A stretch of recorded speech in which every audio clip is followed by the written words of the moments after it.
தமிழ்நாடு தௌஹீத் ஜமாஅத் வழங்கும் திருக்குர்ஆன் விளக்க உரை.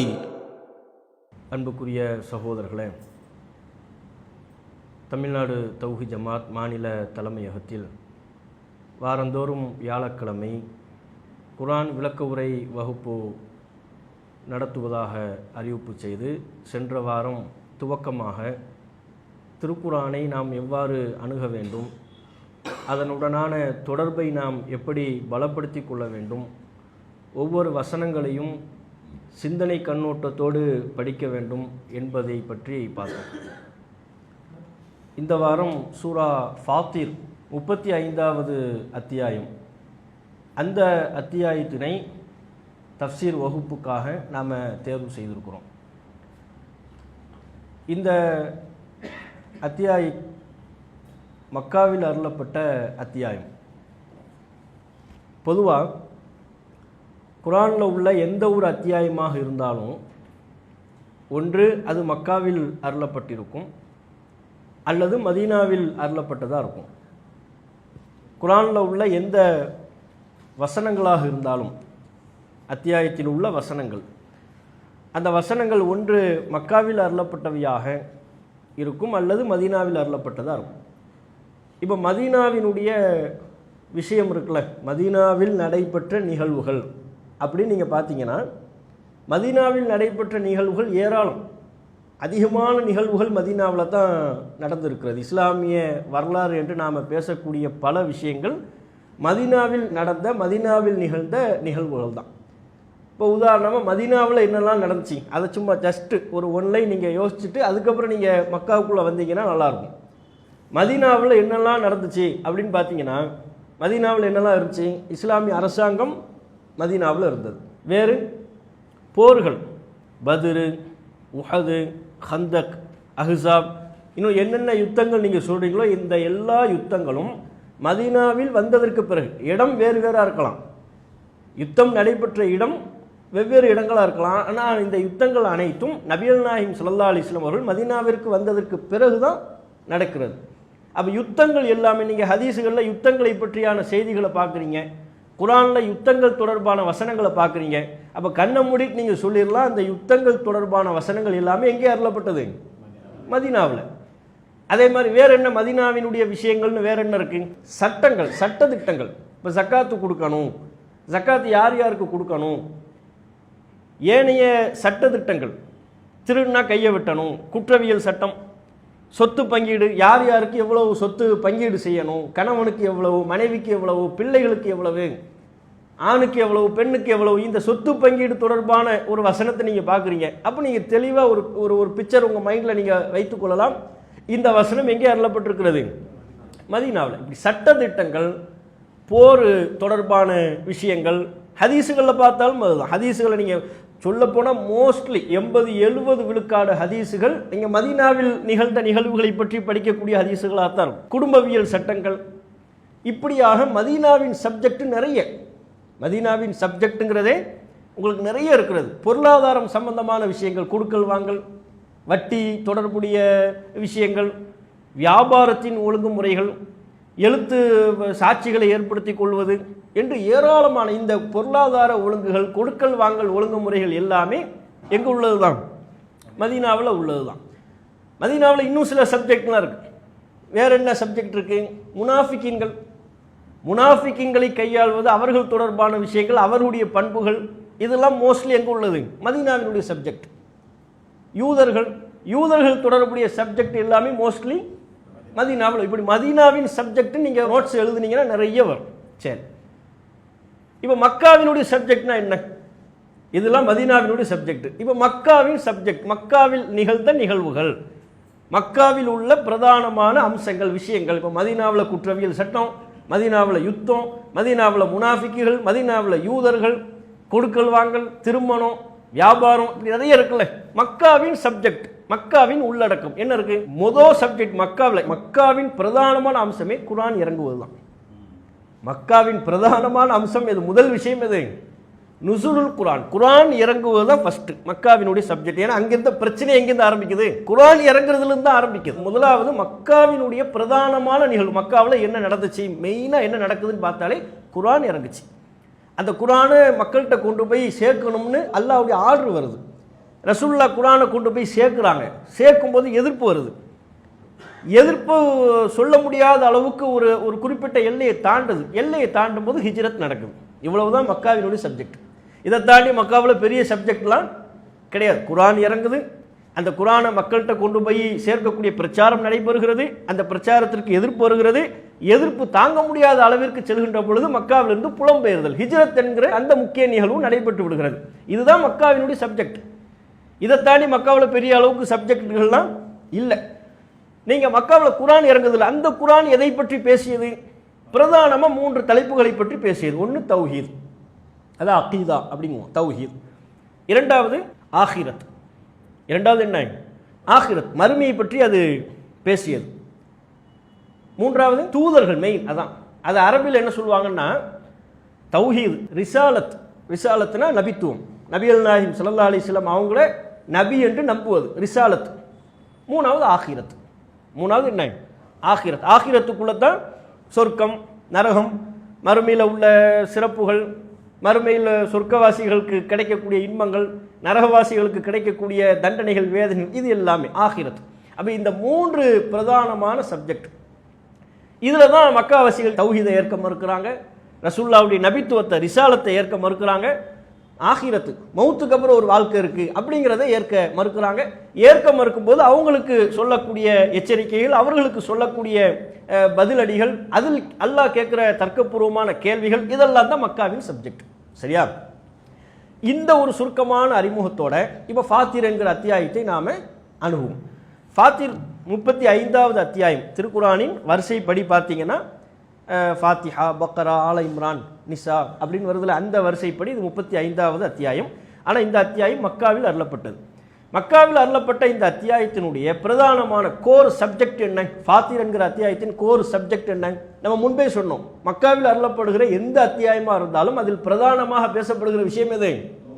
தௌஹீத், ரிசாலத், ஆஹிரத்.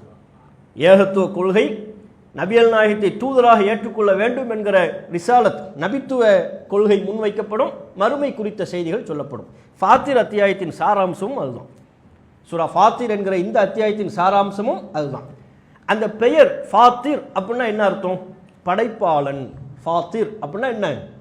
ஒவ்வொரு அத்தியாயத்துக்கும் ஒரு பேர் இருக்குல்ல, அந்த பேருக்கு ஒரு அர்த்தம் இருக்கும். இப்போ நமக்கு ஒவ்வொரு பேர் வைக்கிறாங்க, அந்த பேருக்கும் என்ன இருக்கும்? ஒரு அர்த்தம் இருக்கும். அது மாதிரி சூராவுக்கு, இந்த ஃபாத்திர் என்கிற இந்த சூராவின் பெயருக்கான அர்த்தம் படைப்பாளன். நீங்கள் அத்தியாயத்தை படிக்கும்போதே உங்களுக்கு தெரியும், அல்லாஹ் இந்த உலகத்தில் உள்ள எல்லாத்தையும் நான் தான் படைச்சேன்னு சொல்லி கிளைம் பண்ணுவான். அல்லாஹ் இந்த அத்தியாயத்தின் மூலமாக என்ன கிளைம் பண்ணுறாங்க? இதை புதுசாக ஒருத்தர் படிக்கிறாருன்னு வைங்க, இஸ்லாத்தை ஏற்றுக்கொண்ட ஒரு புதிய நபரோ அல்லது காலங்காலமாக இஸ்லாத்தில் இருக்கிறாரு, அவருக்கு அல்லாஹ்வை பற்றி, ஈமானை பற்றி, இஸ்லாத்தை பற்றி எதுவுமே தெரியல, அவர் ஃபஸ்ட்டு இந்த அத்தியாயத்தை படித்தார்னா அவருடைய உள்ளத்தில் அல்லாஹ் ஒரு கம்பீரமானவனாக அறிமுகமாவான்.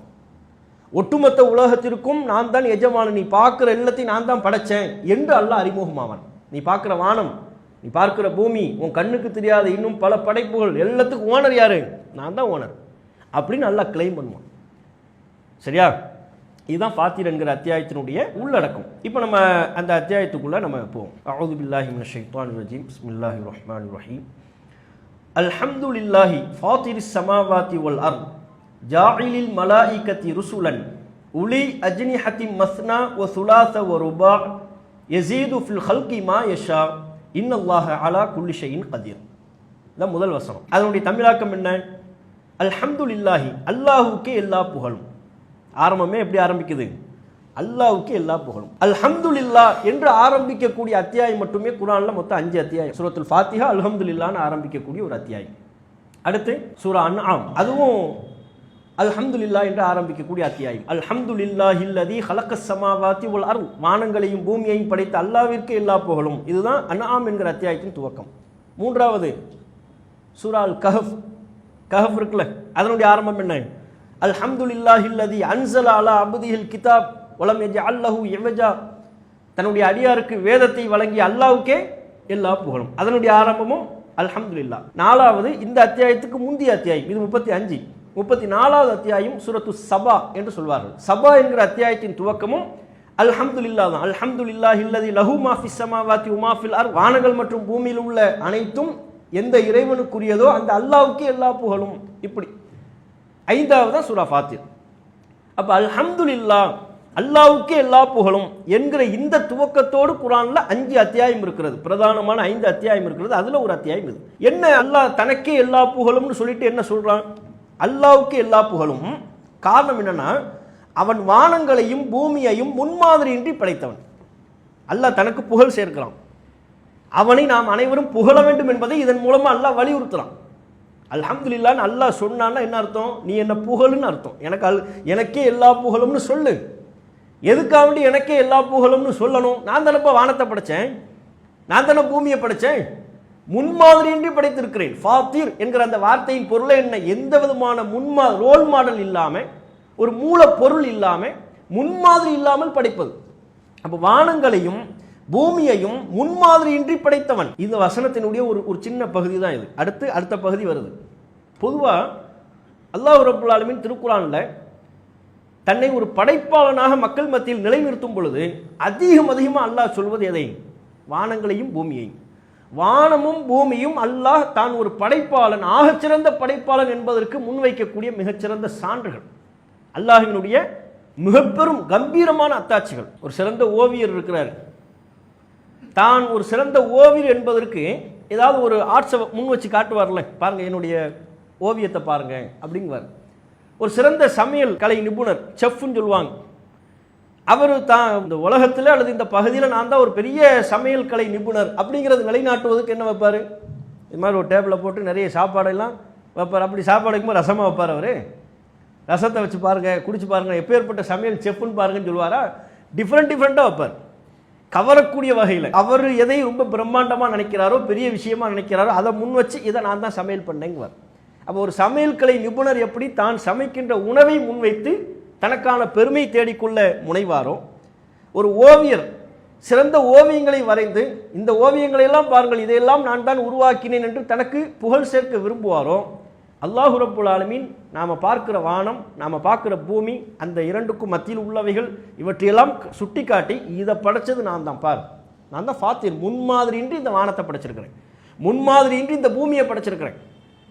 இந்த படைப்பினூடாக அல்லாஹ் படைப்பாளன் ஃபாத்திர் என்கிற ஒருவன் இருக்கிறான், படைப்பாளன் என்கிற ஒருவன் இருக்கிறான் என்கிற சிந்தனையை அல்லாஹ் நமக்கு சொல்றான். ஆனால் நமக்கு பெரிய ஒரு கவலைக்குரிய அம்சம், இது அல்லாஹ்வின் அத்தாட்சியாகவே நம்ம பார்க்கறது இல்லை. ஏன் வானங்களையும் பூமியையும் அல்லாஹ்வின் அத்தாட்சிகளாகவே நம்ம பார்ப்பதில்லை? இப்போ குர்ஆன்ல அல்லாஹ் சொல்லும் பொழுது, ஆல இம்ரான்ல அல்லாஹ் சொல்றான், இன்ன ஃபீ ஹல்கிஸ் ஸமாவாதி வல் அர்த் வக்திலாஃபில் லைலி வன் நஹார் லஆயாத்தின் லிஉலில் அல்பாப். வானங்களையும் பூமியையும் படைத்திருப்பதிலையும் இரவு பகல் மாறி மாறி வருவதிலையும் அறிவுடையவர்களுக்கு சிறந்த சான்று இருக்கிறது, அத்தாட்சி இருக்கு. அந்த அறிவுடையவர்கள் எப்படி நடந்து கொள்வார்கள்? அவர்களுடைய பண்பு என்ன? அல்லதீன யذ்குரூன அல்லாஹ கியாமன் வ குஊதன் வ அலா ஜுனூபிஹிம். அவர்கள் நின்ற நிலையிலையும் அமர்ந்த நிலையிலையும் சாய்ந்த நிலையிலையும் அல்லாஹ்வை நினைவு கூறுவார்கள். அது மட்டுமல்ல, வ யதஃபக்கரூன ஃபீ ஹல்கிஸ் ஸமாவாதி வல் அர்த். அவர்கள் வானங்களை படைத்ததையும் பூமியை படைத்திருப்பதிலையும் சிந்திப்பார்கள். வானத்தை சிந்திப்பாங்க. யாரு? அறிவுடையவர்கள், அல்லாஹ் விரும்புகிற நல்லடியார்கள். அவர்கள் அமர்ந்த நிலையில், உட்கார்ந்த நிலையில், சாய்ந்த நிலையில், எல்லா நிலையிலையும் அல்லாஹ்வை நினைவு கூறுவார்கள். அது மட்டுமல்ல, வானத்தை சிந்திப்பாங்க, பூமியை சிந்திப்பாங்க. அல்லாஹ் அந்த சிந்தனையை விரும்புகிறான். தன்னுடைய படைப்பை பற்றி சிந்திப்பதை அல்லாஹ் விரும்புகிறான். தன்னுடைய படைப்பின் மிக பிரம்மாண்டமான படைப்பாக அல்லாஹ் முன்னிறுத்துவது வானத்தையும் பூமியையும் தான். அல்லாஹ் அதைத்தானே கேட்கலாம், அன்தும் அஷத்து ஹல்கன் அமி ஸமாஉ. படைப்பில் நீங்கள் கடுமையானவர்களா வானமா? பனாக, அந்த வானத்தையே நான் சிரமம் இல்லாமல் படைச்சிட்டேன், எந்த முன்மாதிரி இல்லாமல் படைச்சிட்டேன், ஒன்றை நான் திரும்ப உருவாக்குறது எனக்கு ஒன்றும் பெரிய வேலையா? அல்லாஹ் கேட்கலாம். மக்காவில் உள்ள இணை வைப்பாளர்கள் மௌத்துக்கு அப்புறம் ஒரு வாழ்க்கை இல்லைன்னு மறுக்கும் பொழுது, மௌத்துக்கு அப்புறம் வாழ்க்கையில் எலும்ப மக்கி போனதுக்கப்புறம் என்னை எழுப்ப முடியாதுன்னு நினைக்கிறியா? வானத்தை பாடுறாங்கிறான் அல்லாஹ். வானத்தை பாரு, எவ்வளோ பெரிய பிரம்மாண்டமான படைப்பு. அந்த படைப்பையே எந்த சிரமமும் இல்லாமல் நான் படைச்சிருக்கிறேன், உன்னை படைக்கிறது எனக்கு கஷ்டமா, உன்னை திரும்ப நான் எழுப்புறது எனக்கு சிரமமாங்கிறான் அல்லாஹ். அப்போ அல்லாஹ் தன்னுடைய ஆகச்சிறந்த படைப்பாக வானத்தையும் பூமியையும் முன்னிறுத்துகிறான். அவற்றை மனிதர்கள் சிந்திக்க வேண்டும் என்று அல்லாஹ் வலியுறுத்துகிறான். அந்த வான பூமியை சிந்திச்சு படைப்பாளன் ஒருத்தர் இருக்கிற. பொதுவாக எந்த ஒரு அம்சமாக இருந்தாலும், ஹோட்டலில் போய் சாப்பிட்றோம், அற்புதமான உணவு, ரொம்ப டேஸ்ட்டாக இருக்கும். இதுவரை நீங்கள் அப்படி ஒரு டேஸ்ட்டு சாப்பிட்டதே இல்லை. அப்படி ஒரு டேஸ்ட் சாப்பாடு சாப்பிட்ட உடனே நீங்கள் என்ன செய்வீங்க? அருமையான சாப்பாடு, யார் சமையல் பண்ணா கேட்பீங்கல்ல. அதனுடைய கிரெடிட் யாருக்கு? செஞ்சவருக்கு. அற்புதமான சாப்பாடு இருக்குங்க, யாருங்க இது, யாருங்க சமைச்சது கேட்பீங்கல்ல. அற்புதமான ஒரு ஓவியத்தை பார்க்க, ஒரு பில்டிங் சூப்பரான பில்டிங்காக இருக்குங்க, கண் கவரக்கூடிய, உலகத்தில் உள்ள எல்லாரும் அதிசயம்னு போற்றக்கூடிய அளவுக்கு ஒரு பில்டிங், அதனுடைய ஸ்ட்ரக்சர் அப்படி இருக்குது. எல்லாம் போய் போய் நின்று அதோட சேர்ந்து ஃபோட்டோ எடுத்துக்கிறாங்க, பார்க்குறாங்க. பார்த்துட்டு என்ன கேட்போம்? எவன் கட்டினது, எவன்டா இதை கட்டினது கேட்பாங்களா இல்லையா? அப்போ உலகத்தில் எந்த ஒரு அற்புதமான பொருளை, அழகான பொருளை நம்ம பார்த்தாலும் அதனுடைய ஓனரை தான் சிந்திக்கிறோம், அதை உருவாக்கியவரை சிந்திக்கிறோம். இந்த சிந்தனை எல்லாவற்றிலும் இருக்கிறது. சாப்பிட்ற சாப்பாடில் இருக்குது, போடுற ட்ரெஸ்ஸில் நம்ம சிந்திக்கிறோம். நல்ல டிசைனாக ஒரு ஷர்ட்டை பார்த்துட்டோம், நீங்கள் அற்புதமாக இருக்குங்க டிசைன், யாருங்க அந்த டிசைனை ரெடி பண்ணது, யார் இதை உருவாக்குனது சொல்கிறோம்ல. நீங்கள் வீட்டில் ஒரு சாதாரணமாக நீங்கள் பெயிண்ட் அடிச்சிருப்பீங்க, உங்கள் ரூம்லையோ உங்கள் ஹால்லையோ அல்லது நீங்கள் உங்களுடைய அலுவலகத்திலையோ ஒரு இன்டீரியர் நல்ல டிசைன் நீங்கள் ரெடி பண்ணியிருப்பீங்க. இன்டீரியர் நல்லா இருந்துச்சுன்னா பார்த்துட்டு சொல்லுவாங்க, சூப்பர் இன்டீரியருங்க, யார் சூஸ் பண்ணாங்க? அப்போ யார் அது? அவர் ஒன்றும் உருவாக்கலை, அவர் இந்த 10 பேப்பரை பார்த்துட்டு இந்த பேப்பருன்ட்டார், அவ்வளோதான். அவர் சூஸ் தான் பண்ணார். சூஸ் பண்ணவருக்கு என்ன செய்கிறாங்க? உங்கள் ரசனையான ஆளுங்க, நீங்கள் அற்புதமாக சூஸ் பண்ணியிருக்கிறீங்க. அப்போ சூஸ் பண்ணதுக்கு, தேர்வு பண்ணவருக்கே ஒரு கிரெடிட் கொடுக்குறோம், அதை உருவாக்கியவருக்கு ஒரு கிரெடிட் கொடுக்குறோம். உலகத்தில் உள்ள எந்த அம்சமாக இருந்தாலும் அதை உருவாக்கியவருக்கு நம்ம கிரெடிட் கொடுக்குறோம்ல. அல்லாஹ் கேட்குறான், வானத்தை பாரு, அதை உருவாக்கியவனா, எனக்கு நீ கிரெடிட் கொடு, அல்ஹம்துலில்லாஹ், எனக்கே எல்லா புகழும் சொல்லு. மூமின்கள் அப்படி சிந்திப்பார்கள், உண்மையான அறிவுடையவர்கள் அப்படி சிந்திப்பார்கள். அல்ல அறிவுடையவர்கள், உலுல் அல்பாப், சிந்தனை உடையவர்கள் வானத்தை சிந்திப்பான், பூமியை சிந்திப்பான். நமக்கு ஏன் அது சிந்தனைக்குரியதா இல்லைன்னா, நம்ம அன்றாடம் பார்க்கக்கூடிய ஒரு அதிசயமாக அது மாறிடுச்சு. டெய்லி பார்க்கறதுனால நமக்கு அதிசயமாக தெரியல.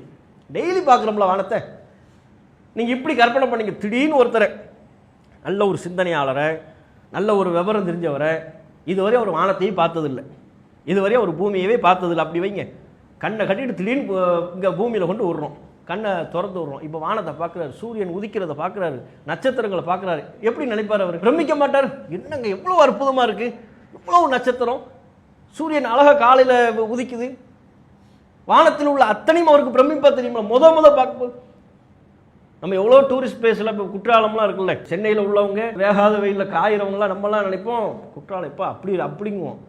அங்கே உள்ளவர் டெய்லி பாத்ரூம் போகிற மாதிரி போயிட்டு வந்துடுவார். ஏன்? அதை தாண்டித்தான் போவார், அது அவருக்கு ஒரு பெரிய விஷயமாவே தெரியாது, அதை தாண்டி போவார், குற்றாலத்தை தாண்டி போவார். நம்ம எந்தெந்த இடங்களெல்லாம் அற்புதமான இடம் நம்ம சொல்கிறோமோ, அப்படி நாம் சொல்லக்கூடிய அத்தனை இடங்களையும் சர்வசாதாரணமாக கடந்து செல்லக்கூடிய நபர்களும் இருப்பார்கள். காரணம் என்ன தெரியுமா?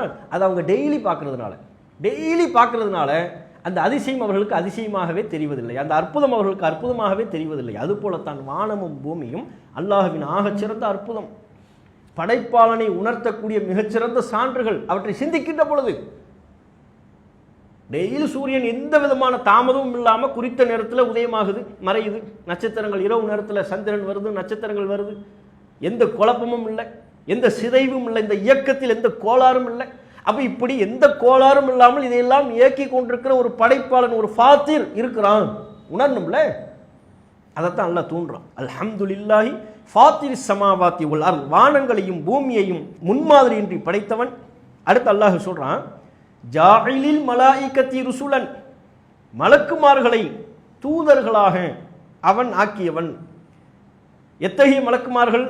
உலி அஜ்னிஹத்தி மஸ்னா ஒ சுலாச ஒ ருபா, 2 3 4 ரெக்கைகளை உடைய வானவர்களை தூதர்களாக ஆக்கியவன். வானவர்களை பற்றி அல்லாஹ் சொல்றான், வானவர்களை தூதர்களாக ஆக்கியிருக்கிறான். வானவர்களை தூதுவர்களாகனா யாருக்கு? அல்லாஹ்வுக்கும் நமக்குமான ஒரு தொடர்பு தேவை. அல்லாஹ்வுக்கும் பூமியில் இருக்கிற மனிதர்கள் நமக்கும் ஒரு தொடர்பு தேவை. அந்த தொடர்புக்கான தூதர்கள் யாரு? மனிதர்கள். மனிதர்களிலிருந்து தூதர்கள் அல்லாஹ் தேர்வு செய்யறான், அதான் ரசூல்மார்கள். இப்போ அந்த ரசூலுக்கும் அல்லாஹ்வுக்குமான ஒரு தொடர்பு தேவை. சில நேரங்களில் அந்த ரசூலுக்கு அல்லாஹ் தான் சொல்லக்கூடிய விஷயத்தை நேரடியாகவே சொல்லிடுறான். சில நேரங்களில் ஒரு இடையில ஒரு தூதுவரை அனுப்பி அல்லாஹ் சொல்றான். அந்த தூதர்கள் யாரு? மலக்குமார்கள். அப்போ அல்லாஹ்வுக்கும் ரசூல் நபிமார்களுக்குமான தூதுவர்கள் மலக்குமார்கள், அல்லாஹ்வுக்கும் நமக்குமான தூதுவர்கள் யாரு? நபிமார்கள். ஓகேவா? அல்லாஹ்வுக்கும் நமக்குமான தூதுவர்கள் நபிமார்கள், அல்லாஹ்வுக்கும் நபிமார்களுக்குமான தூதுவர்கள் மலக்குமார்கள். அந்த மலக்குமார்களை பற்றி அல்லாஹ் அங்கே துமத்த அத்தியாயமே அல்லாஹ் தன்னுடைய அரசாட்சியை, தன்னுடைய நிர்வகித்தலை, தன்னுடைய கிரியேஷனை அல்லாஹ் அறிமுகப்படுத்திக்கிட்டே இருப்பான். வானபூமியே முன்மாதிரி இல்லாமல் படைச்சவன் நான் தான், எனக்கே அல்லா புகழும் நல்லா சொல்லிட்டு மலக்குமார்களை நான் தான் படைத்தேன். எப்படி படைச்சிருக்கிறேன்? ரெக்கைகள் உடையவர்களாக. எவ்வளவு ரெக்கைகள்? சில பேருக்கு 2, சில பேருக்கு 3, சில பேருக்கு 4. இப்படியான இறக்கைகள் உடையவர்களாக மலக்குமார்களை படைத்தவன். இதில் ஒரு மெசேஜ் அல்லாஹ் கொடுக்குறான், மலக்குமார்களும் என்னுடைய படைப்பு தான். ஏன்னா அன்றைக்கு அவங்கள சிலர்கிட்ட ஒரு நம்பிக்கை இருந்துச்சு, மலக்குமார்கள் அல்லாஹினுடைய பிள்ளைகள் அப்படிங்கிற நம்பிக்கை இருந்துச்சு. அப்போ அந்த நம்பிக்கைக்கு அல்லாஹ் மறுப்பு கொடுக்குற விதமாகவும் அதை உடைக்கிற விதமாகவும் அல்லாஹ் சொல்கிறான், மலக்குமார்களும் என்னுடைய படைப்பு ஃபஸ்ட்டு. ரெண்டாவது, அந்த மலக்குமார்களை நமக்கு அறிமுகப்படுத்தும் பொழுது நீங்கள் ஏனைய வசனங்களெல்லாம் நீங்கள் பார்த்துருக்கலாம். குர்ஆனில் பிற வசனங்கள் எல்லாம் அல்லாஹ் மலக்குமார்களின் பண்பை பற்றி நமக்கு அறிமுகப்படுத்துவான். பார்த்துருக்கீங்களா? லா யாசூன் அல்லாஹ மா அமரஹும் வ யஃஅலூன மா யுமரும். அல்லாஹ் கட்டளையிட்டதை அவர்கள் செய்வார்கள், அதற்கு மாறு செய்ய மாட்டார்கள். இது மலக்குமார்களின் பண்பு, மலக்குமார்களின் குணம். அவருடைய குணத்தை, அவருடைய பண்பு அல்லாஹ் அறிமுகப்படுத்துவான். இன்னொரு அத்தியாயத்தில் அல்லாஹ் சொல்கிறான், ஆராஃப்ல அல்லாஹ் சொல்கிறான், இன்னல்லதீன இன்த ரப்பிக லா யஸ்தக்பிரூன அன் இபாதத்திஹி வ யுஸப்பிஹூனஹு வ லஹு யஸ்ஜுதூன். அல்லாஹ்விடத்தில் உள்ளவர்கள், அதாவது இறைவனிடத்தில் உள்ள மலக்குமார்கள் அல்லாஹ்வை வணங்குவதில் பெருமை கொள்ள மாட்டார்கள். மலக்குமார்கள்ட்ட என்ன இல்லை? பெருமை கிடையாது. அவர்கள் அல்லாஹுவையே புகழ்வார்கள். வலஹு யஸ்ஜுதூன், அவனுக்காகவே சஜ்தா செய்வார்கள். அப்போ மலக்குமார்களின் பண்புகளை, குண நலன்களை ஏனைய வசனங்களில் அல்லாஹ் அறிமுகப்படுத்தலாம். இங்கே மலக்குமார்களின் ஒரிஜினல் தோற்றத்தை அல்லாஹ் அறிமுகப்படுத்தலாம். நீங்கள் மற்ற வசனங்கள் எல்லாம் பார்த்தீங்கன்னா மலக்குமார்களுடைய பண்பை பற்றி, அவங்களுடைய கேரக்டர், அவங்களுடைய குணம், அவர்களுடைய ஆற்றல், அதையெல்லாம் அல்லாஹ் அறிமுகப்படுத்துவான். மலக்குமார்களின் ஒரிஜினல் தோற்றத்தை பற்றி அறிமுகப்படுத்தக்கூடிய வசனம் தான் ஃபாத்திரில் இருக்கு. இது மாதிரி பிற வசனங்கள்ல இல்லை. இது அவங்களுடைய ஒரிஜினல் தோற்றம். என்ன? எல்லாருக்கும் ரக்கம் இருக்கு.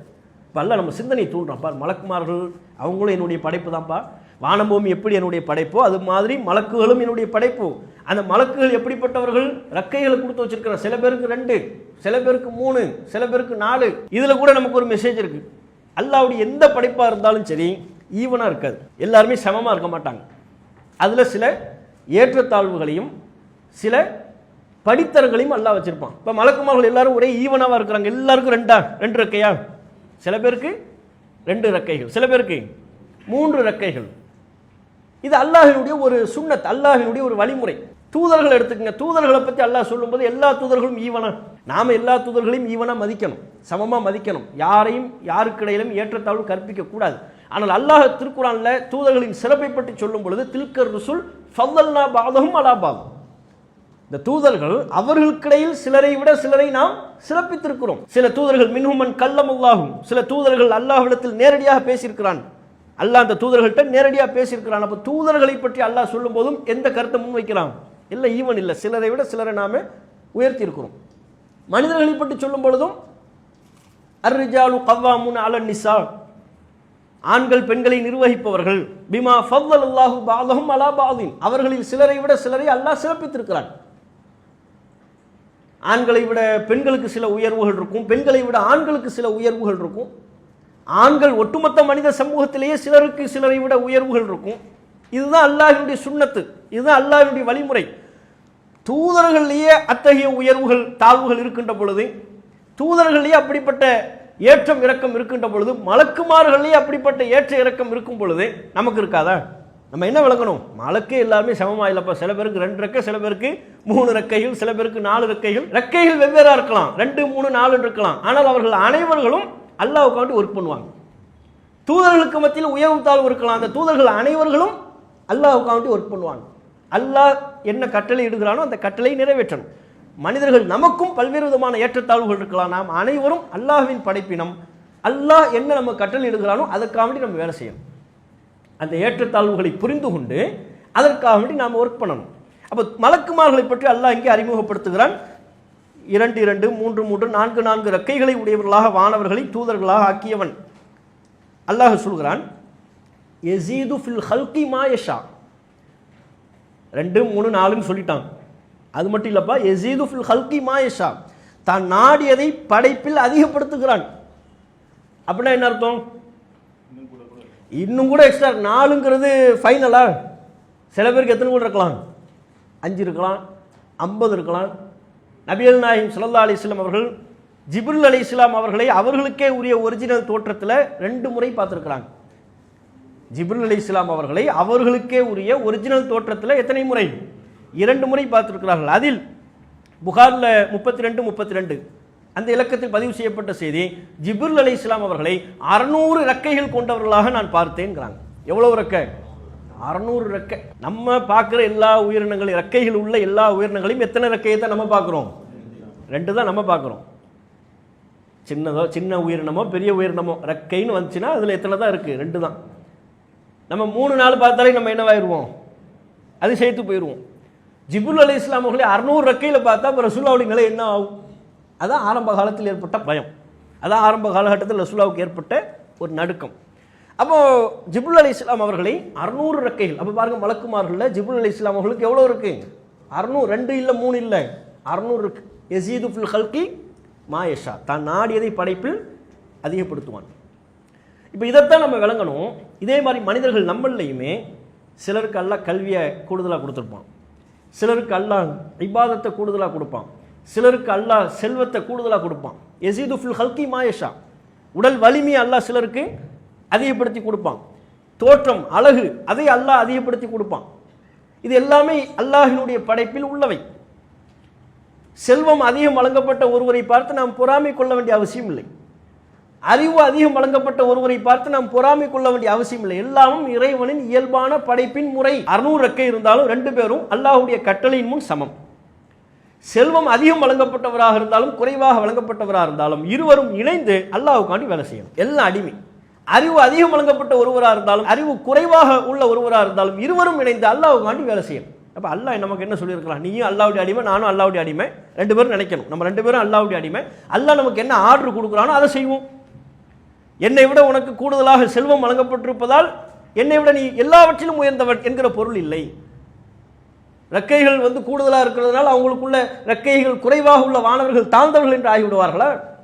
எல்லாம் அல்லாஹ்வினுடைய படைப்பினம். அதைத்தான் அல்லாஹ் இங்கே நமக்கு சொல்லித்தரான். யஸீது ஃபில் ஹல்கி மா யஷா, அல்லாஹ் தான் நாடியவற்றை படைப்பில் அதிகப்படுத்துகிறான். இன்னல்லாஹ அலா குல்லி ஷைஇன் கதீர், அல்லாஹ் எல்லாவற்றின் மீதும் ஆற்றல் உடையவன். இந்த அத்தியாயத்தில் பார்த்தீங்கன்னா அல்லாஹ்வுடைய பண்புகள் அதிகமாக வரும். அல்லாஹ்வுடைய பண்புகள், இன்னல்லாஹ அலா குல்லி ஷைஇன் கதீர். இங்கே கதீர் முடியதில் வஹுவல் அசீசுல் ஹக்கீம். அடுத்த வசனம் வஹுவல் அசீசுல் ஹக்கீம், அல்லாமுல் குயூப், வஹுவ ஹைருர் ராசிக். இப்படி ஏராளமான இறைவனுடைய பண்புகள் இதில் அதிகமாக சொல்லப்படுறதை நீங்கள் பார்க்க முடியும். அப்போ அல்லாஹ் தன்னுடைய ஆற்றல் எல்லாத்துக்கும் வானம் பூமியை நான் முன்மாதிரி இல்லாமல் படைச்சிருக்கிறேன். மலக்குமார்களையும் 2, 3, 4 ரெக்கைகள் உடையவர்களாக நான் படைச்சிருக்கிறேன். நான் நினச்சா படைப்பில் அதிகப்படுத்துவேன். நான் நாடியதை படைப்பில் அதிகப்படுத்தக்கூடியவன். எனக்கு எல்லா ஆற்றலும் இருக்குது. இன்னல்லாஹ் அலா குல்லி ஷைஇன் கதீர், எனக்கு எல்லா ஆற்றலும் இருக்குது. அல்லாஹ் தன்னுடைய ஆற்றலை அறிமுகப்படுத்திட்டானா, இப்போ இவ்வளவு ஆற்றல் உள்ள இறைவன் அல்லாஹ் அடுத்து நமக்கு நிலைநிறுத்த வர்றான். இவ்வளவு ஆற்றல் உள்ள எனக்கு நான் ஒரு முடிவு எடுத்துட்டேன்னா என் முடிவை எவனும் மாற்ற முடியாது. இவ்வளவு ஆற்றல் உள்ள இறைவனாகிய நான் ஒரு முடிவை எடுத்து விட்டால், உனக்கு நல்லது செய்ய வேண்டும் என்கிற முடிவை எடுத்து விட்டால், உனக்கு ரஹ்மத்து தர வேண்டும் என்கிற முடிவை எடுத்து விட்டால் அதை மாற்றக்கூடியவன் எவனும் இல்லை. இவ்வளவு ஆற்றல் அல்லாஹ் நிலைநிறுத்திட்டான்ல, இவரை எப்படி ஜெயிக்க முடியும்? இவரை எப்படி வெல்ல முடியும்? அதைத்தான் அல்லாஹ் சொல்றான் 2வது வசனத்தில், மா யஃப்தஹில்லாஹு லின்னாஸி மிர் ரஹ்மத்தின் ஃபலா மும்சிக்க லஹா வமா யும்சிக் ஃபலா முர்சில லஹு மின் பஅதிஹி வஹுவல் அஸீஸுல் ஹக்கீம். அல்லாஹ் மனிதர்களுக்கு ஏதேனும் ஒரு அருளை திறந்து விட்டால் அதை தடுப்பவர் யாரும் இல்லை. அல்லாஹ் மேலே தன்னுடைய ஆற்றலை எல்லாம் அடுக்கிட்டான்ல, மனிதர்களுடைய உள்ளத்தில் கம்பீரமாக அல்லாஹ் உட்கார்ந்துட்டான். அவ்வளவு கம்பீரத்தோடு அல்லாஹ் நம்முடைய உள்ளத்தில் அமரும் பொழுது அல்லாஹ் இன்னும் தன்னை பற்றி, தன்னுடைய தன்மையை பற்றி நமக்கு அதிகப்படுத்துகிறான். நான் ஒரு முடிவு பண்ணிட்டு அதை மாற்றக்கூடியவன் எவனும் இல்லை. இதையும் சேர்த்து உள்ளத்தில் பதிவு பண்ணிக்கங்கிறான் அல்லாஹ். அல்லாஹ் மனிதர்களுக்கு ஏதேனும் ஒரு அருளை திறந்து விட்டால் அதை தடுப்பவர் யாரும் இல்லை. அல்லாஹ் ரஹமத்தை திறக்கணும்னு முடிவு பண்ணிட்டான்னு வைங்க, அல்லாஹ்வுடைய ரஹமத்தை நம்ம எங்கனாலும் பார்க்கணும். இப்ராஹிம் அலைஹிஸ்ஸலாம் அவர்கள் அல்லாஹ்வுடைய ரஹமத்தை எங்கே கண்டார்கள்? எங்கே? நெருப்பில். அப்படிதானே? இப்ராஹிம் அலைஹிஸ்ஸலாம் அவர்கள், ஏன்னா அல்லாஹ் ரஹமத்தை திறக்கணும்னு முடிவு பண்ணிட்டானா யார் அதை க்ளோஸ், ரஹமத்தின் சாவி யார்கிட்ட இருக்கு? அல்லாஹ் கையில் இருக்கு. அல்லாஹ் கையில் தான் ரஹமத்தின் சாவி இருக்கு. யாருக்கு கொடுக்கணும், யாருக்கு க்ளோஸ் பண்ணணும். இப்போ உங்களுக்கு தரணும்னு அல்லாஹ் திறந்தான்னா நான்லாம் போய் பூட்டிட முடியாது. எனக்கு அல்லாஹ் பூட்டி வச்சிட்டான்னா நீங்கள் எத்தனை கள்ளச்சாவி போட்டு அதை ஓப்பன் பண்ண முடியாது. ரஹமத்தின் சாவிகளை திறப்பதும், ரஹமத்தின் அந்த வாசலை திறப்பதும் மூடுவதும் யாருடைய அதிகாரம்? அல்லாஹ்வுடைய அதிகாரம். அவர் திறக்கணும் முடிவு பண்ணிட்டானா நீங்கள் எங்கேயும் அல்லாஹ்வுடைய ரஹமத்தை, எவ்வளவு இக்கட்டான சூழலையும் எவ்வளவு நெருக்கடியான சூழலையும் அல்லாஹ்வுடைய ரஹமத்தை நீங்கள் பார்க்க முடியும். இப்ராஹிம் அலைஹிஸ்ஸலாம் அவர்கள் நெருப்பில் பார்த்ததை போல, மூசா அலைஹிஸ்ஸலாம் அவர்கள் அல்லாஹ்வின் ரஹமத்தை எங்கே கண்டார்கள்? கடல்ல ரஹமத் வருமா? வந்துச்சு. கடல்ல அல்லாஹ் வழியை ஏற்படுத்தி ரஹமத்தின் வாசல் அல்லாஹ் அங்க திறக்கலாம். அங்க திறக்கணும் முடிவு பண்ணிட்டானா, அல்லாஹ் திறக்கணும் முடிவு பண்ணிட்டானா இடம் ஒரு பொருட்டே அல்ல.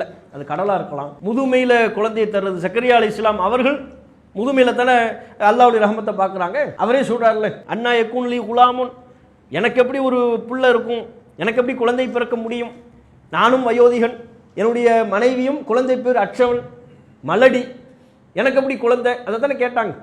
அல்லாஹ் ஆமா கதாலிக், அப்படித்தான் அல்லாஹ் திறக்கும்ல முடிவு பண்ணிட்டான். சக்கரியா அலைஹிஸ்ஸலாம் அவர்களுக்கு அல்லாஹ் தன்னுடைய ரஹமத்தை கொடுக்க வேண்டும் என்று முடிவு செய்ததற்கு பிறகு அதை க்ளோஸ் பண்றது யாருமே இல்லை. யூனுஸ் அலைஹிஸ்ஸலாம் அவர்கள் அல்லாஹ்வுடைய ரஹமத்தை மீன் வயிற்றுல கடல்ல ஒரு பெரிய மீன், அந்த மீன் வயிற்றுக்குள்ள கடலே ஒரு பெரிய இருட்டு, அந்த இருட்டுல மீன் ஒரு பெரிய இருட்டு, மீன் வயிற்றுக்குள்ள ஒரு பெரிய இருட்டு இருக்கு. அங்க என்ன செய்யறாங்க? அல்லாஹ்வுடைய ரஹமத்தை பார்க்கறாங்க. ஃபநாதா ஃபி துலுமாத்தி அன் லா இலாஹ இல்லா அன்த சுப்ஹானக இன்னி குன்து மினல் ஸாலிமீன் ஃபஸ்தஜப்னா லஹு அப்படிங்கிற அல்லாஹ் இருள்களில் இருந்து கொண்டு அல்லாஹ்வை அழைத்தார். லா இலாஹ இல்லா அன்த, உன்னை தவிர வேறு கடவுள் இல்லை, சுப்ஹானக நீ தூயவன், இன்னி குன்து மினல் ஸாலிமீன் நான் தவறு செய்து விட்டேன், அநியாயக்காரன் என்று சொன்னார். ஃபஸ்தஜப்னா லஹு, அவருடைய பிரார்த்தனைக்கு நாம் பதிலளித்தோம். அல்லாஹ் அவருக்கு அருள்வாசலை திறந்து விட்டான். யூசுப் அலைஹிஸ்ஸலாம் அவர்கள் அல்லாஹ்வுடைய ரஹமத்தை எங்க பார்க்கறாங்க? கிணத்துல. அவங்க சகோதரர்லாம் கிணத்துல தூக்கி போடுறாங்க. கிணத்தில் போடும் பொழுது அவர்களுடைய முடிவு என்ன? எந்த நோக்கத்தில் கிணத்துல தூக்கி போடுறாங்க? ஒரு அடுத்த அரசவைக்கு போவார், அந்த நோக்கத்திலையா? இவர் நம்மை விட ஒரு மோசமான வாழ்க்கை வாழ்வார், நம்மளோட சேர்ந்து வாழும்போது நம்ம தகப்பனார் இவரை நல்லா கவனிக்கிறாரு, நம்மை விட மோசமான வாழ்க்கை இவர் வாழணும், நெருக்கடியான ஒரு வாழ்க்கையை வாழணும், கஷ்டப்படணும், யாரோ எடுத்து எங்கோ வாழணும், திசை தெரியாத இடத்துல வாழணும், சிரமப்பட வேண்டும் என்ற நோக்கத்தில் அவருடைய சகோதரர்கள் கிணற்றில் போட்டார்கள். கிணற்றில் அல்லாஹ் ரஹமத்தின் வாசலை அல்லாஹ் திறக்கிறான், கண்டெடுக்கிறாங்க. கடைசியில் பார்த்தா அரசவையில் இருக்கிறார். அப்போ நம்ம விளங்கணும், நம்ம குர்ஆனை படிக்கும் பொழுது ஒவ்வொருவரும் ஒவ்வொரு மனநிலையில் இருப்போம். வியாபாரத்தில் கஷ்டம் இருக்கலாம், நஷ்டம் இருக்கலாம், குடும்பத்தில் சிக்கல் இருக்கலாம், பிரச்சனை இருக்கலாம், உங்கள் மனைவியின் மூலமாக உங்களுக்கு ஒரு பிரச்சனை இருக்கும், அல்லது கணவன் மூலமாக சிலருக்கு பிரச்சனை இருக்கும், சிலருக்கு என்னன்னே தெரியாது மன உளைச்சல், கவலையில் இருப்பார். கவலையாக இருக்குங்குவார், என்னங்க அதுதாங்க தெரியலை, ஐயோ தெரியலன்னா விடிய அதுக்கு ஐயா கவலையாக இருக்க, அதான் தெரியல, காரணமே தெரியல, விட்டுற வேண்டியதானே. இல்லை எனக்கு கவலையாக, அது ஒரு இருக்கும், அது ஒரு மன இருக்கும். அல்லாஹ்வுடைய ரஹ்மத்தின் வாசல் திறக்கப்படலைன்னு அர்த்தம். அப்போ என்ன நெருக்கடியில் நாம் இருந்தாலும் இந்த வசனத்தை உள்வாங்கிட்டோம். நீங்கள் சூரா ஃபாத்திரில் உள்ள இந்த 2வது வசனத்தை, அல்லாஹ்வுடைய ஆற்றல், அல்லாஹ் அந்த ஆற்றலோடு அல்லாஹ் தன்னை எப்படி நமக்கு அறிமுகப்படுத்தலாம், இந்த விஷயத்தை நம்ம மனசில் வச்சுக்கிட்டோம்னா எவ்வளோ பெரிய நெருக்கடியாக இருந்தாலும் அல்லாஹ்வுடைய ரஹமத்தின் மீது நமக்கு ஒரு நம்பிக்கை வந்துடும். உலகத்தின் காரணிகள் நமக்கு பெருசாக தெரியாது. அல்லாஹ் ரஹமத்தின் வாசலை திறக்கணும் முடிவு பண்ணிட்டா அல்லாஹ் நமக்கு எப்படியும் திறப்பான். க்ளோஸ் பண்ணணும்னு நினச்சிட்டான்னா க்ளோஸ் பண்ணது தான். அப்போ சாவி யார் கையில் இருக்குது? அல்லாஹ் கையில் இருக்குது. அதனால் அல்லாஹ்ட்ட கேட்போம். இப்போ பாருங்கள், பள்ளியாசலுக்குள்ளே வரும்போது நம்ம துவாவே என்ன? அல்லாஹும்ம ஃப்தஹ்லி அப்வாப ரஹ்மத்திக்க, இறைவா உன்னுடைய ரஹ்மத்தின் வாசலை எனக்கு திறப்பாயா. பாருங்கள், பள்ளிக்குள்ளே வரும்போது கேட்குறோம். நம்ம பொதுவாக பேங்க்குள்ளே போகும்போது தான் கேட்போம். பேங்குக்கு போகிறோம் நீங்கள், இறைவா ஏன் நமக்கு ரஹமத்துனா இதுதான் ரஹமத்து, நம்ம இப்போ பிரச்சனை என்னென்னா ரஹமத்துனா எதுங்கிறதுலையும் நமக்கு புரிதலில் சிக்கல் இருக்குது. அல்லாஹ்வுடைய ரஹமத்துனா என்ன அப்படிங்கிறதுல நமக்கு சிக்கல் இருக்குது. ரஹமத்தை நம்ம எதில் தேடுறோம்னா பேங்க் பேலன்ஸில் தேடுறோம். அல்லாஹ்வுடைய ரஹமத்து நமக்கு இருக்குன்னு நம்ம நம்புறதா இருந்தால் எங்கே நம்புகிறோம்? பேங்க் பேலன்ஸ் செக் பண்ணி பார்ப்போம். இல்லையே 2000 தானே இருக்குது, ரஹமத்து கம்மியால் இருக்குது, ரஹமத்து இல்லையே. உங்கள் பேங்க் பேலன்ஸில் எவ்வளோ இருக்குது? 1 லட்சம். அப்போ அவருக்கு ரஹமத்தாக இருக்கிறார்ல. அப்போ ரஹமத்தை நம்ம எதில் தேடுறோம்னா உலகியல் காரணிகள், மனிதர்கள்லாம் எதை பெருசுன்னு நினைக்கிறாங்களோ அதில் தான் ரஹமத்தை தேடுறோம். பணம் பெருசுன்னு நினைக்கிறாங்க, பணத்தில் ரஹமத்தை தேடுறோம். அந்தஸ்து பெருசுன்னு நினைக்கிறாங்க, அந்தஸ்தில் ரஹமத்தை தேடுறோம். பதவி பெருசுன்னு நினைக்கிறாங்க, பதவியில் ரஹமத்தை தேடுறோம். பாருங்க, ரசூலுல்லாஹ் எங்கே தேடுறாங்க? பள்ளிக்குள்ளே தேடுறாங்க. பள்ளிவாசலுக்குள்ளே வரும்போது அல்லாஹும்ம ஃப்தஹ்லி அப்வாப ரஹ்மத்திக், இறைவா உன்னுடைய ரஹமத்தின் வாசல் எனக்கு திறந்து விடுவாய். ஏன்? பள்ளியில் தொழுகை இருக்கிறது, இபாதத்து இருக்குது, இபாதத்து ரஹமத்து. நம்ம தொழுகிறோம் சொன்னால் அது என்ன? அது ரஹமத்து. அந்த தொழுகையின் மூலம் அல்லாஹ்ட்ட நமக்கு மன்னிப்பு கிடைக்கிறது, அந்த மன்னிப்பு ரஹமத்து. நம்ம வாழ்க்கையில் நடைபெறுகிற சின்னஞ்சிறிய நிகழ்வுகளை கூட ரஹ்மத்தாக நம்ம பார்க்கணும். அல்லாஹ் நமக்கு செய்திருக்கிற அந்த ரஹ்மத்தை நாம் உணரணும். ரஹ்மத் என்பது ஆரோக்கியமாக இருக்கலாம். நீங்கள் எந்த நோயும் இல்லாமல் இருக்கிறோம்ல, உதாரணமாக பெரிய அளவுக்கு ஒருத்தர் நோய் இல்லாமல் இருக்கிறாருன்னு வைங்க, அது கூட ரஹ்மத்து. நோயற்ற வாழ்வும் குறையற்ற செல்வம்ங்கிறாங்களே, நோயற்ற வாழ்வு ஒரு ரஹ்மத். ஆரோக்கியமாக இருக்கிறது ஒரு ரஹ்மத். நீங்கள் தாகமாக இருக்கிறீங்க, தண்ணி கிடைக்குது, ரஹ்மத். அதெல்லாம் நம்ம ரஹ்மத்துன்னு பார்க்குறோமா? அதை ரஹ்மத்துன்னு பார்க்குறது இல்லை. கடும் வெப்பத்தில் குளிரில் இருக்கிறோம் நீங்கள், ஒரு ரஹ்மத். இப்போ நம்ம ஏசியில் இருக்கிறோம், கூலிங்காக இருக்கிறோம். நபிகள் நாயகம் ஸல்லல்லாஹு அலைஹி வஸல்லம் அவங்க காலகட்டத்தில் இப்படியா உட்காந்து குர்ஆனை படிச்சுட்டு இருந்தாங்க? சஹாபாக்கெல்லாம் இப்படியா உட்காந்து நம்ம நினைக்கிறோம் மரத்தடியில் அப்படி ரிலாக்ஸாக உட்காந்து காற்று வாக்கில் காற்றை வாங்கிட்டே அப்படியே அவங்க குரானையெல்லாம் படித்தாங்க. உயிர் பயத்தில் அவங்க குரானை படிக்க வேண்டியதாக இருந்தது. தாருல் அர்க்கம் என்பார்கள் அல்லவா, தாருல் அர்க்கம் இஸ்லாத்தின் ஆரம்ப காலகட்டத்தில் தாருல் அர்க்கம் அர்க்கம் ரலியல்லாஹு அன்ஹு அவங்களுடைய வீட்டில் போய் ஒளிஞ்சு மறைஞ்சு யாருக்கும் தெரியாமல் குரானை படித்தாங்க. அப்போ இன்றைக்கி நாம் ஒரு வெப்பத்தில் இருக்கிறோம்னா குளிர் நமக்கு கிடைக்குதா, அது ரஹமத்து. தாகத்தில் இருக்கும்போது தண்ணீர் கிடைப்பது ரஹமத்து. பசியில் இருக்கும்போது உணவு கிடைப்பது ரஹமத்து. நம்ம வாழ்க்கையில் நடக்கக்கூடிய சின்னஞ்சிறிய நிகழ்வுகள் கூட ரஹமத்து. தூங்கி நீங்கள் எழுந்திருக்கிறீங்க ரஹமத்து. காலையில் எழுந்திருக்கிறோமா, எவ்வளோ பேர் தூங்கி காலையில் எழுந்திருக்கிறாங்க, எவ்வளோ பேர் தூக்கத்திலே மௌத்தா போயிடுறாங்க. பயணமாக வீட்டை விட்டு கிளம்புறீங்க, திரும்ப வெளியே வந்தால் ரஹமத்து. வீட்டுக்கே வந்துட்டீங்கன்னா, வீட்டை விட்டு வெளியே கிளம்புறீங்க, அலுவலகத்திற்கோ ஒரு வேலைக்கோ ஒரு பயணத்துக்கோ போகிறீங்க, திரும்ப வீட்டுக்கு வந்து சேர்ந்துட்டீங்களா, மனைவி மக்களை பார்த்துட்டீங்களா, ரஹமத்து. ஏன் எவ்வளோ பேர் வேறு நோக்கத்திற்காக வீட்டை விட்டு வெளியே செல்கிறார்கள், வருகின்ற பொழுது அவர்கள் ஜனாசாவாக வர்றாங்க. இன்னும் சிலர் வீட்டுக்கு வர முடியல, நேராக மையவாடிக்கு போயிடுறாங்க, ஜனாசா அடக்கம் செய்யப்படக்கூடிய நிலை தான் இருக்குது. அப்போ இது எல்லாமே நம்முடைய வாழ்க்கை நடக்கிற ஒவ்வொரு நன்மையுமே ஒவ்வொரு நிகழ்வையுமே ரஹமத்தாக பார்க்க தெரியும். தூக்கத்திலிருந்து கண் விழிக்கிறது ரஹமத். ஒரு பாவம் செய்ய வேண்டும் என்று உள்ளத்தில் எண்ணம் ஏற்படுகிறது, அந்த பாவம் செய்வதிலிருந்து நாம் நம்மை தற்காத்துக் கொள்கிறோம் என்றால் அதுவும் ரஹமத். ஒரு தீமை செய்யணும்னு நினைக்கிறீங்க, ஒரு மோசடி பண்ணுவோம், அடுத்தவனை ஏமாற்றுவோம் நினைக்கிறீங்க, வட்டியில் விழணுங்கிற ஒரு எண்ணம் வருது, வேறு வேறு விதமான சபலங்கள் கெட்ட எண்ணங்கள் சிந்தனைகள் ஏற்படுகிறது, ஒரு தீமை செய்ய வேண்டும் என்கிற எண்ணம் ஏற்பட்டு அல்லாஹ் காப்பாற்றணும் அப்படின்னு அதுலேருந்து விலகிட்டீங்கன்னா அதுவே ரஹமத். சூரா யூசுஃபில் நீங்கள் பார்க்கலாம், 53வது வசனம். இம்ராத்துல் அசீஸ், அசீஸினுடைய மனைவி அவர்களுடைய கூற்றாக குரானில் பதிவு செய்யப்பட்டிருக்கு. ஒமா உ பர்ரி உன் நஃப்சி, என்னுடைய உள்ளம் தூய்மையானது என்று நான் சொல்ல மாட்டேன். இன்னன் நஃப்சல் அம்மார தும்பி சூ, உள்ளம் தீமையைத்தான் ஏவுகிறது. இல்லாமா ரஹிம ரப்பி, என்னுடைய இறைவன் ரஹ்மத் செய்தாலே தவிர. அப்போ உள்ளம் தீமையை நாடுகிறது, அந்த தீமையிலிருந்து விலக வேண்டும் என்றால் என்ன வேண்டும்? ரஹ்மத் வேண்டும். இல்லாமா ரஹிம ரப்பி, இறைவன் எனக்கு ரஹ்மத் செய்தாலே தவிர, அதுவே ஒரு ரஹ்மத். நன்மை செய்யணுங்கிற ஒரு எண்ணம் நமக்கு ஏற்படுது, அது அல்லாஹ்வுடைய ரஹ்மத். குரான் இப்போ நம்ம தஃப்சீர் வகுப்பில் உட்காரணும், இது போன்ற குரானிய மார்க்க சபைகளில் அமரணும் நம்ம நினைக்கிறோம், அமர்றோம், பங்கெடுக்கிறோம், இதுவும் என்ன? ரஹ்மத், அல்லாஹ்வுடைய ரஹ்மத். இந்த சிந்தனை நமக்கு வருதில்லை, குரானை படிப்போம், குரானை தெரிஞ்சுக்குவோம், நல்ல சபைகளில் மார்க்க சபைகளில் அமருவோம் நினச்சா அது ஒரு ரஹ்மத். அந்த வாய்ப்பு நமக்கு கிடைக்கிறது என்றால் அது ஒரு ரஹ்மத். அப்போ இப்படி நம்முடைய வாழ்க்கையில் சின்னஞ்சிறிய நன்மைகளை கூட இறைவனின் ரஹ்மத்தோடு தொடர்புபடுத்தி நம்ம பார்க்கணும். அதே போல் நம்முடைய வாழ்க்கையில் ஏற்படுகிற சோதனைகளை கூட ரஹ்மத்தை நம்ம கன்வெர்ட் பண்ண முடியும், பார்க்க முடியும். நபிகள் நாயகம் ஸல்லல்லாஹு அலைஹி வஸல்லம் அவர்கள் ஒரு பெண்மணியை சந்திக்க செல்கின்ற பொழுது அவர்களுக்கு காய்ச்சல் ஏற்பட்டிருக்கிறது, காய்ச்சலை திட்டுறாங்க, சபிக்கிறாங்க. அப்போ நபிகள் நாயகம் சொன்னாங்க, லா தசுப்பி அல் ஹும்மா, காய்ச்சலை நீங்கள் திட்டாதீர்கள், ஃபஇன்னஹா துதிஹிபு ஹதாயா பனி ஆதம், அது ஆதமுடைய மக்களின் தவறுகளை போக்கி விடுகிறது, அழித்து விடுகிறது. காய்ச்சலை திட்டுறாங்க, அது குறித்து நபிகள் நாயகம் ஸல்லல்லாஹு அலைஹி வஸல்லம் அவர்கள் அறிவுரை சொல்கின்ற பொழுது, காய்ச்சலை திட்டாதீங்க, அது மனிதர்களின் தவறுகளை போக்கி விடுகிறது. எப்படி? கமா யுதுஹிபுல் கியரு ஹபஸல் ஹதீத், இரும்பின் துருவை நெருப்பு அகற்றி விடுவதைப் போல காய்ச்சல் மனிதர்களின் பாவங்களை போக்கி விடுகிறது, ஆதமுடைய மக்களின் குற்றங்களை போக்கி விடுகிறது. நபிகள் நாயகம் ஸல்லல்லாஹு அலைஹி வஸல்லம் அவர்கள் நமக்கு சொல்கிறாங்க, ஒரு முள்ளோ ஒரு கல்லோ உங்களுடைய காலில் குத்தி விட்டது, அதனால் ஒரு துன்பம் ஏற்படுகிறது, அதை நீங்கள் பொறுத்துக் கொள்வீர்களேயானால் மரத்திலிருந்து இலைகள் உதிர்வதைப் போல உங்கள் பாவங்கள் உதிர்ந்து விடுகிறது அப்படிங்கிறாங்க ரசூலுல்லாஹி அலைஹி வஸல்லம் அவர்கள். பாருங்க, ஒரு முஸ்லீம் எதை கூட ரஹமத்தாக எடுத்துக்கொள்ள முடியும்? வாழ்க்கையில் ஒரு சோதனை, ஒரு துன்பம், வியாபாரத்தில் ஒரு நஷ்டம், அதை கூட நீங்கள் நன்மையாக நினைக்கலாம். சரி, அல்லாஹ் பொறுத்துக்குவோம், அல்லாஹ் நமக்கு நன்மையை தருவான் நினச்சிட்டிங்கன்னா நம்ம பாவம் மன்னிக்கப்படுது. பாவம் மன்னிக்கப்படுறது ரஹமத் தானே? அல்லாஹ்விடம் நம்முடைய அந்தஸ்து உயர்கிறது என்றால் அது நமக்கு ரஹமத் தானே? அப்போ இப்படி ரஹமத் என்பது எல்லா வடிவங்களிலும் இருக்கிறது. ஆரோக்கியம் என்கிற வடிவத்தில், குழந்தை என்கிற வடிவத்தில், நம்ம ஒரு பெரும் இன்னல்ல தவித்து கொண்டிருக்கும் போது அதிலிருந்து மீட்டெடுக்கக்கூடிய விதமாக, குழப்பத்தில் இருக்கிறீங்க, அல்லாஹ் ஒரு நல்ல முடிவை உங்களுக்கு தந்தால் அது ஒரு ரஹமத்து. இப்படி எல்லா வகையிலும் அல்லாஹ்வுடைய ரஹமத்தை தான் நம்ம கேட்குறோம். நம்ம மைண்டில் எது மட்டும் இருக்கக்கூடாது, அல்லாஹ் ஒரு ரஹமத்தை எனக்கு கொட்டு, எதில்? பேங்க் பேலன்ஸில் கொட்டு, பணமாக கொட்டு, அந்த எண்ணம் மட்டும் இருக்கக்கூடாது. எனக்கு ரஹமத்தை எதை தந்தால் எனக்கு ரஹமத்தா தா இறைவா, அவ்வளோதான். அல்லாஹ்வுடைய ரஹமத்தை உணர்வதே பெரிய ரஹமத். ஃபஸ்ட்டு அல்லாஹ்வுடைய ரஹமத்தை நமக்கு எனக்கு அல்லாஹ் என்ன ரஹமத்தை பண்ணியிருக்கிறாங்கிறத நான் உணர்ந்துட்டேன்னு வைங்க, அதுவே பெரிய ரஹமத். அப்படி நீங்கள் உணர்வீர்கள் என்றால் அல்லாஹ்வுக்கும் உங்களுக்குமான ஒரு கயிறு இருக்குது, ஒரு தொடர்பு இருக்குன்னு அர்த்தம். அல்லாஹ் நமக்கு ரஹமத் செஞ்சுருக்கிறான். இப்போ எப்படி இருந்தோம், எவ்வளோ கஷ்டத்தில் இருந்தோம், ஆரம்ப காலகட்டத்தில் ஒருவேளை சாப்பாடுக்கு கஷ்டப்பட்டோம், இப்போ அல்லாஹ் நம்மளை நல்ல நிலையில் வச்சிருக்கிறான், அல்லாஹ்வுடைய ரஹ்மத் இப்படிங்கிற சிந்தனை, அல்லாஹ்வை பற்றிய ஏதேனும் ஒரு சிந்தனை உங்கள் வாழ்வில் ஏதேனும் ஒரு சந்தர்ப்பத்தில் வந்து கொண்டே இருக்குமேயானால் அல்லாஹ்வுக்கும் உங்களுக்குமான ஒரு தொடர்பு இருக்குது, ஒரு ஹபிள் இருக்குது, ஒரு கயிறு இருக்குது.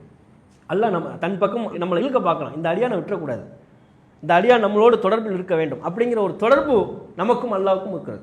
எப்போது அந்த எண்ணம் அறுபட்டு விடுகிறதோ, அல்லாஹ் நமக்கு செய்திருக்கிற எந்த நிஅமத்தையும் நாம் எண்ணி பார்க்காமல், அல்லாஹ் நமக்கு செய்திருக்கிற எந்த ரஹ்மத்தையும் நாம் மதிக்காமல், பிறரை பற்றி மாத்திரமே பார்த்து அவன் எப்படி வாழ்கிறான், அவன் எவ்வளவு சுகபோகமாக இருக்கிறான், அவன் எவ்வளவு லட்சங்களை கோடிகளை சம்பாதித்து கொண்டிருக்கிறான், அடுத்தவர்களை பற்றி மட்டுமே நாம் பார்த்து கொண்டிருப்போமேயானால் அல்லாஹ் நம்மின் மீது செய்திருக்கிற ரஹ்மத்தை நம்ம பார்க்காம போயிடுவோம், கவனிக்காமல் போயிடுவோம். அது பெரிய துரதிருஷ்டம், பெரிய முசீபத், அது ஒரு பெரிய சோதனை. அந்த சோதனையிலேருந்து அல்லாஹ் நம்மளை காப்பாற்றணும்.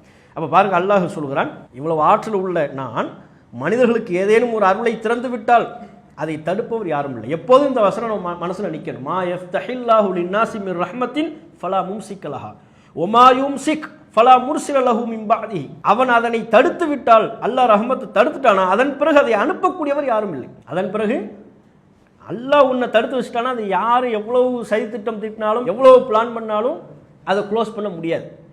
ஃபிரௌனை பாருங்க, அவன் காலத்தில் எல்லா குழந்தைகளையுமே கொள்றான், எல்லாரையுமே கொள்றான்.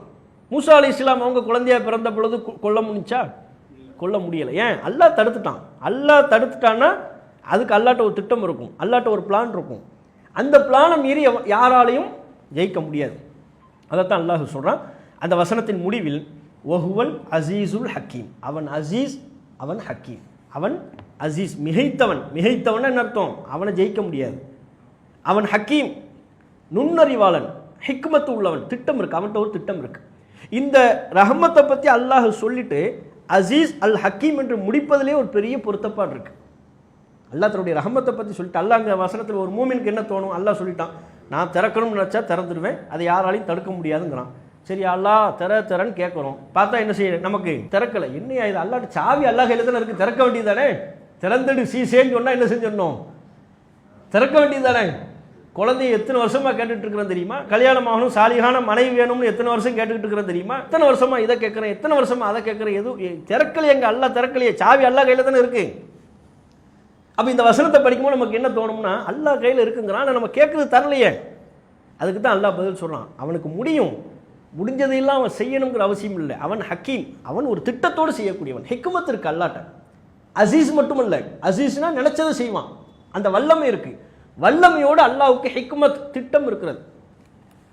நீங்கள் பாருங்க, ஒரு குழந்தை தந்தைகிட்ட கத்தி தாங்கன்னு கேட்குது, கத்தி தாங்க, ஷார்ப்பாக கத்தி தாங்கன்னு கேட்குது. கொடுக்குற வல்லமை உங்களுக்கு இருக்கா?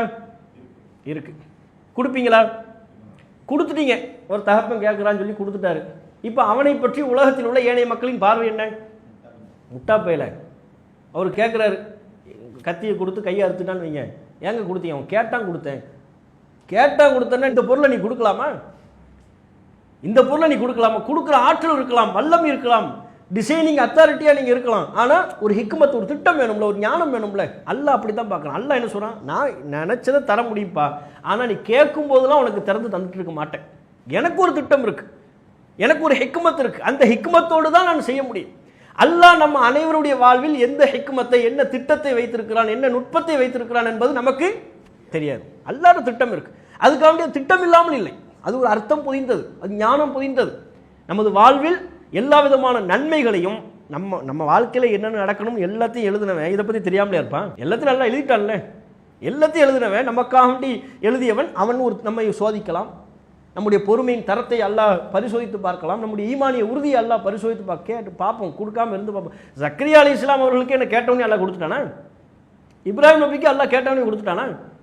நபிகள் நாயகம் ஸல்லல்லாஹு அலைஹி வஸல்லம் அவர்களுக்கு அல்லாஹ் கேட்டவனே கொடுத்துட்டானா? எந்த இறை தூதருக்கும் அல்லாஹ் கேட்டவனே எல்லாம் கொடுக்கல.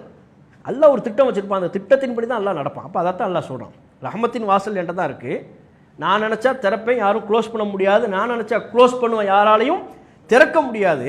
ஓஹுவல் அசீசுல் ஹக்கீம், அவன் மிகைத்தவன், நுண்ணறிவாளன். இந்த 2 வசனத்தினுடைய விளக்கம் இன்ஷா அல்லாஹ் அடுத்த வாரம் அதனுடைய தொடர்ச்சியை நம்ம பார்ப்போம். அல்லாஹு அக்பர், அல்லாஹு அக்பர்.